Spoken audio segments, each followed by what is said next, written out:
Alors, toujours dans le cadre de nos travaux autour du café, parce qu'en ce moment, on en boit.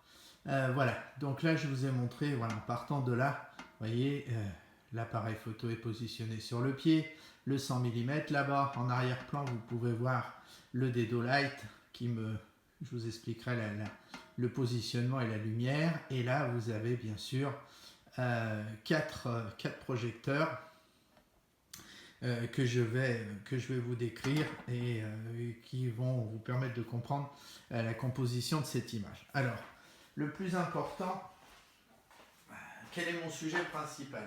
Mon sujet principal, c'est mon verre dans lequel vous ne verrez pas la marque. Je vais dedans mettre un café préparé parce que le sujet, c'est justement la présentation d'un café glacé.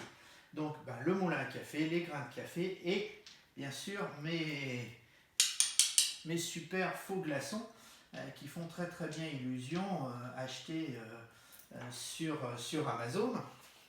Donc ici, vous avez donc le Dedolight, comme vous pouvez voir, qui vient m'éclairer le verre sur le côté. Vous avez en douche le 150 watts qui va me donner une belle lumière centrée là-dessus.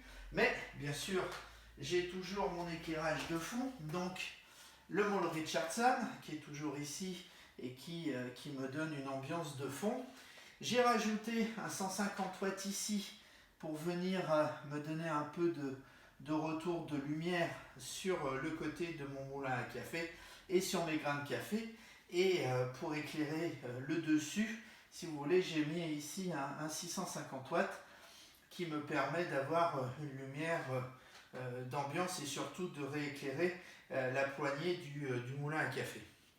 Donc vous avez ici voilà ce qui est on va dire les ingrédients d'un café glacé, donc le café et le verre, puisque c'est quelque chose qui se boit au verre, et vous retrouvez donc les faux glaçons pour vous personnifier le côté froid. Alors je rajouterai en plus après, parce que pour imprimer l'idée de froid dans une photo, les glaçons ne suffisent pas.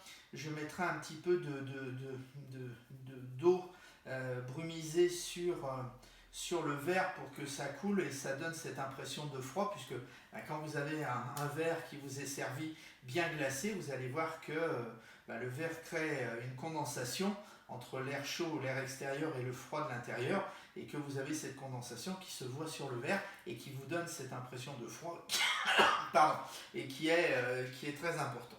Voilà, et puis on va passer maintenant à la réalisation.